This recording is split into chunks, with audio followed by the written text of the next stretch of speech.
अस्सलाम वालेकुम क्लास। आज हम डिस्कस करेंगे फर्स्ट ईयर हमारा चैप्टर 4 चल रहा था द सेल, और उसका आज हम पढ़ेंगे जनरल स्ट्रक्चर और इसका फंक्शन क्या परफॉर्म कर रहा है सेल इन प्लांट सेल्स और इन एनिमल सेल्स।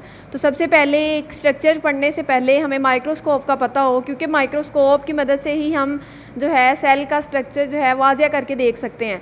तो सबसे पहले माइक्रोस्कोप की थोड़ी सी इंट्रो पढ़ लेते हैं। रेजोल्यूशन एक टर्म है, हमें दी गई हमारी बुक में, टेबल में ये ड्रा किया गया है। तो रेजोल्यूशन की डेफिनेशन क्या है? The ability to see the adjacent points. Ability, हमें कोई भी ऐसी एबिलिटी जिसकी मदद से हम दो पॉइंट्स जो एक साथ जुड़े होते हैं उनको एक डिफरेंट तरीके से देख सकते हैं। फॉर एग्जांपल ये एक सेल है, ठीक है, इस सेल में ये दो पॉइंट्स हैं जो डॉट्स मैंने जाहिर किए हैं। ये दो पॉइंट्स को मैं देखना चाह रही हूँ माइक्रोस्कोप के ज़रिए।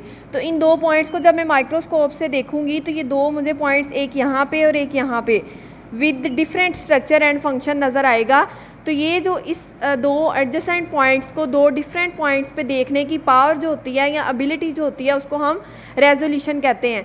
तो resolution is the ability to see adjacent points into two different identities. ठीक है, दो डिफरेंट आइडेंटिटीज़ में हम इन दो पॉइंट्स को देखते हैं, इसको रेजोल्यूशन कहते हैं। अब हमारी ह्यूमन आई जो है, आँख हमारी जो है, इसकी रेजोल्यूशन पावर कितनी है? इसकी रेजोल्यूशन पावर है 1.0 माइक्रोमीटर। ठीक है, 1.0 इन 10⁻³ मीटर, ये हमारी ह्यूमन आई की रेजोल्यूशन पावर है। ठीक है, लेकिन अगर मैं रेजोल्यूशन ऑफ कंपाउंड माइक्रोस्कोप बताऊं तो इसकी पावर कितनी है? 2.0 माइक्रोमीटर। ठीक है, 2.0।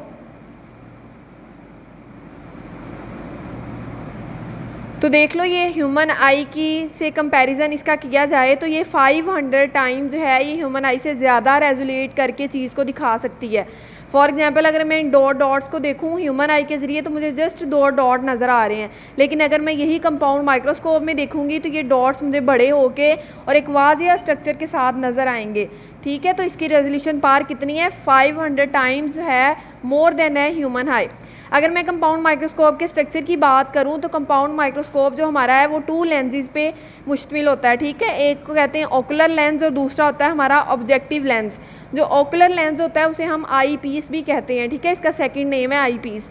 और जो हमारा ऑब्जेक्टिव लेंस है वो नोज़ पीस के साथ अटैच होता है। यहाँ पर अगर मैं जनरल स्ट्रक्चर आपको बना के दिखाऊँ कंपाउंड माइक्रोस्कोप का, तो लेट्स सपोज ये इसके जो हैं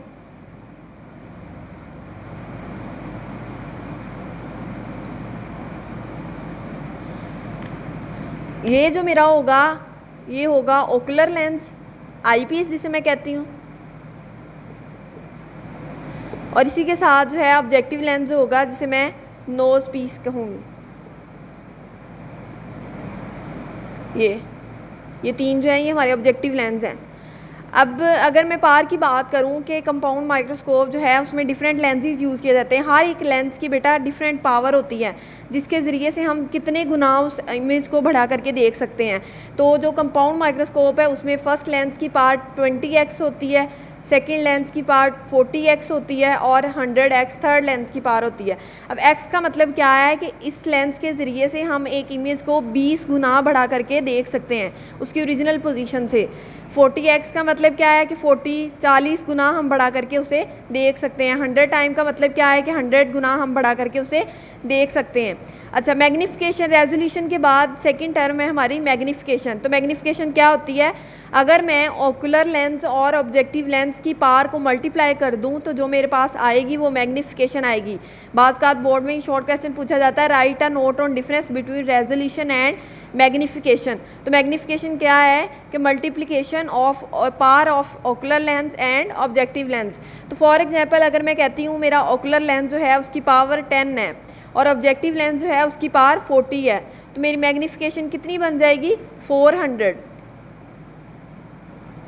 और अगर मैं इसकी रेजोल्यूशन की बात करूं तो जो हमारी मैग्निफिकेशन, इलेक्ट्रॉन माइक्रोस्कोप की बात करते हैं इसके बाद, तो इलेक्ट्रॉन माइक्रोस्कोप जो है वो कंपाउंड माइक्रोस्कोप से थोड़ी सी मॉडिफाई होती है। जो इलेक्ट्रॉन माइक्रोस्कोप है इसमें एक लाइट का सोर्स हम यूज़ करते हैं, beam of light, beam of electrons, जिसकी मदद से हमें इमेज ज़्यादा मैग्नीफाई करके और रोशनी के साथ हमें नज़र आता है। अगर रेजोल्यूशन की बात करें इलेक्ट्रॉन माइक्रोस्कोप की तो कंपाउंड माइक्रोस्कोप से 500 टाइम्स है रेजोल्यूशन इसकी ज़्यादा होती है। इसकी रेजोल्यूशन 2 to 4 एंगस्ट्रॉन होती है। जो कंपाउंड माइक्रोस्कोप हमने पढ़ा था उसकी 2.0 माइक्रोमीटर थी, इसकी 2 to 4 एंगस्ट्रॉन है। माइक्रोमीटर से बड़ा यूनिट है एंगस्ट्रॉन। तो इसकी पावर कितनी है? 500x greater than compound microscope. जिस तरह ह्यूमन आई से कंपाउंड माइक्रोस्कोप 500 गुना बड़ी थी, इसी तरह इलेक्ट्रॉन माइक्रोस्कोप जो है वो कंपाउंड माइक्रोस्कोप से 500 गुना ज़्यादा बड़ा करके हमें इमेज दिखाती है। और अगर मैं ह्यूमन आई से इसका कंपैरिजन करूं तो 25,000 गुना ज़्यादा इमेज बड़ा करके इलेक्ट्रॉन माइक्रोस्कोप हमें दिखाती है। ये हमारी थी कंपाउंड माइक्रोस्कोप, इलेक्ट्रॉन माइक्रोस्कोप और रेजोल्यूशन और मैग्नीफिकेशन की कुछ टर्म्स थी। अगर मैं इन सारे माइक्रोस्कोप की इंपॉर्टेंस डिस्कस करूं तो क्या इंपॉर्टेंस हो सकती है? अगर माइक्रोस्कोप ना होती तो हम सेल का स्ट्रक्चर किस तरह से देखते? हमें कैसे पता चलता कि ऑर्गेनेली जो सेल में, प्लांट्स में, एनिमल्स में पाई जा रही हैं वो क्या फंक्शन परफॉर्म कर रही हैं, ठीक है? क्योंकि हम नेक्ड आई से यानी कि ह्यूमन आई से तो देख ही नहीं सकते थे, तो इसलिए जो कंपाउंड और इलेक्ट्रॉन माइक्रोस्कोप है इनकी डिस्कवरी हमारे लिए बहुत इंपॉर्टेंट है, ठीक है? क्योंकि इनके बाद ही हमें सेल का स्ट्रक्चर पता चला, सेल क्या फंक्शन परफॉर्म कर रहा है, सेल में ऑर्गेनेलीज का स्ट्रक्चर क्या है, ये हमें सारा कुछ इलेक्ट्रॉन माइक्रोस्कोप की डिस्कवरी के बाद पता चला। अगर हम बात करें कि सेल जो है स्ट्रक्चरल यूनिट भी है और फंक्शनल यूनिट भी है, तो उसमें कुछ इंपॉर्टेंट पॉइंट्स हैं। सबसे पहले क्या है कि मल्टी सेलुलर ऑर्गेनिज्म जो होते हैं उनमें डिवीजन ऑफ लेबर होती है। अब डिवीजन ऑफ लेबर आपने चैप्टर 1 जो था हमारा बायो का, जिसमें हमने इंट्रोडक्शन पढ़ा था, ब्रांचेस पढ़ी थी, ऑर्गेनेलीज पढ़ी थी, उनमें क्या किया था? हमने पढ़ा था कि मल्टी सेलुलर एनिमल्स होते हैं जिनमें एक से ज़्यादा सेल पे मुश्तमिल होते हैं, उनमें एक डिवीजन ऑफ लेबर होती है। कैसे? इसका मतलब काम करने की जो उनकी सलाहियत होती है उन्होंने डिवाइड की होती है। देखो, कुछ सेल फंक्शन परफॉर्म कर रहे हैं, कुछ टिश्यूज़ फंक्शन परफॉर्म कर रहे हैं, कुछ ऑर्गन्स फंक्शन परफॉर्म कर रहे हैं, ठीक है? सीरीज़ होती है उनकी रेगुलरिटी की, तो इस तरह से ये फंक्शन परफॉर्म करते हैं। अब डिफरेंट सेल्स जो होंगे तो डिफरेंट फंक्शन परफॉर्म करेंगे। अब इसकी एग्जांपल क्या है? एनिमल और प्लांट सेल्स का ये मैंने टेबल ड्रा किया है। अगर मसल सेल्स देखें हम एनिमल सेल में, तो डिफरेंट टाइप्स के सेल, मल्टी सेलर है ना, एनिमल्स मल्टी सेलर ऑर्गेनिजम्स हैं। तो मल्टी सेलर का मतलब है इनके अंदर एक से ज़्यादा सेल मुश्तमिल हैं। तो लाइक मसल हो गया, नर्व हो गया, ग्लैंड सेल्स हैं, रेड ब्लड सेल्स हैं, स्टमक सेल्स हैं, इनके डिफरेंट फंक्शंस हैं। तो मसल सेल क्या करता है? हमारी बॉडी में कंट्रैक्शन और रिलैक्सेशन का प्रोसेस करता है। हम ब्रीथिंग कर रहे हैं, हम वर्किंग कर रहे हैं, एक्सरसाइज कर रहे हैं, तो उसमें हमारे मसल जो हैं वो क्या करते हैं? कॉन्ट्रैक्ट करते हैं या रिलैक्स करते हैं, ठीक है? इसके बाद नर्व सेल्स हैं हमारे ब्रेन में जो प्रेजेंट है, ठीक है? साइनेप्सिस के थ्रू क्या करते हैं? ट्रांसमिट करते हैं नर्व इम्पल्सिस। तो नर्व इम्पल्स को हमारी बॉडी से जनरेट कर रहा है, ट्रांसमिट कर रहा है, वहाँ तक पहुँचा रहा है, तो वो कौन कर रहा है? Nerve cells. इसी तरह हमारे ग्लैंड सेल्स प्रेजेंट हैं जो मसल सेल्स के साथ मिलके काम करते हैं। जब मसल सेल रिलैक्सेशन या कंट्रैक्शन का सिग्नल देता है तो हमारा ग्लैंड जो है वो सिक्रीशन रिलीज़ करता है, एंजाइम्स डिफरेंट टाइप्स के रिलीज़ करता है, जिसकी मदद से हमारी बॉडी के फंक्शन परफॉर्म होते हैं। लाइक फॉर एग्जांपल अगर मैं आपको एग्जांपल दूं तो muscle cell for example message एक ट्रांसमिट करता है, ठीक है? तो ग्लैंड सेल ने क्या करना है? सिक्रीटन की सिक्रीशन कर देनी है। इसने क्या करना है? हमारी फूड जितनी भी है एब्जॉर्ब हो रही, उनको क्या कर देना है? रोक देना है, ठीक है? इसी तरह डिफरेंट ग्लैंड सेल्स होते हैं जो फंक्शन परफॉर्म कर रहे हैं डिफरेंट। इसी तरह रेड ब्लड सेल्स हैं। रेड ब्लड सेल्स हमारी बॉडी में क्या कर रहे हैं? बोन मैरो में प्रेजेंट हैं, ठीक है?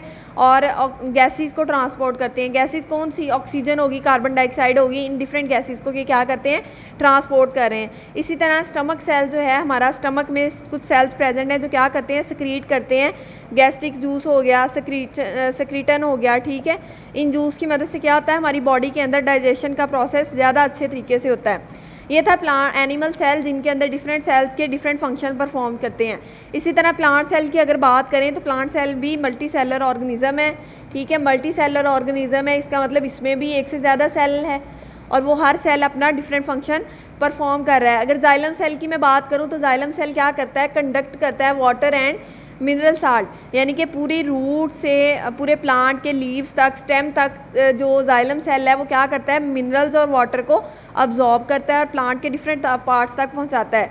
इसी तरह फ्लोएम सेल है, इसके साथ मिलके काम करता है। जाइलम और फ्लोएम ये कंडक्टिंग टिश्यूज़ हैं ऑफ प्लांट्स। तो ये क्या करता है? ट्रांसपोर्ट करता है फूड को। फूड कोई भी अगर प्लांट ले रहा है, ज़मीन से अब्जॉर्ब कर रहा है मिनरल्स, लाइक सक्रोज हो गया, ग्लूकोज अगर ले रहा है, सनलाइट की मदद से फोटोसिंथेसिस कर रहा है प्रेजेंट, ठीक है? अपनी फूड खुद तैयार कर रहा है, तो क्या करता है? सक्रोज को पूरी बॉडी में ट्रांसपोर्ट करते हैं फ्लोएम सेल्स। इसके अलावा 3 टाइप्स ऑफ सेल्स पे प्लांट मुश्तमिल होता है: स्क्लेरन कायमा, पैरेंकाइमा और कोलन कायमा। तो स्क्लेरन कायमा जो सेल है ये क्या करते हैं? प्लांट को सपोर्ट करते हैं। पैरेनकाइमा जो है ये जो एक्सेस फूड है उसको स्टोर करते हैं, ठीक है। अब फ्लोएम सेल और जाइलम सेल उस टाइम पे जिस टाइम पे प्लांट को वर्किंग करने के लिए किसी भी मिनरल की वाटर की ज़रूरत है तो ये ट्रांसपोर्ट कर देते हैं दोनों, लेकिन जो एक्सेस बच जाता है उसको क्या करता है पैरेनकाइमा सेल स्टोर कर लेता है इन द प्लांट बॉडी। इसके अलावा क्लोरेनकाइमा जो है ये क्या करते हैं फोटोसिंथेसिस कैरी आउट कराते हैं। तो इसका मतलब है कि हर एनिमल सेल में या प्लांट सेल में सेल जिस तरह के भी हों, ठीक है, डिफरेंट हों, स्ट्रक्चर भी उनका डिफरेंट होता है और फंक्शन भी वो डिफरेंट परफॉर्म करते हैं। इसके अलावा एक और करैक्टरिस्टिक क्या है कि cell show variation in size and shape. तो सेल जो एनिमल सेल की बात करें या प्लांट की बात करें तो इनका साइज़ भी डिफरेंट होगा। नर्व सेल का साइज़ मसल सेल से डिफरेंट होगा और नर्व सेल का फंक्शन भी क्या है, डिफरेंट है। कल हम इंशाल्लाह डिस्कस करेंगे कि सेल का जो बेसिक स्ट्रक्चर है या फंक्शन है वो क्या है और ऑर्गेनेली जो हैं किस किस पे कंसिस्ट कर रहा है। Thank you.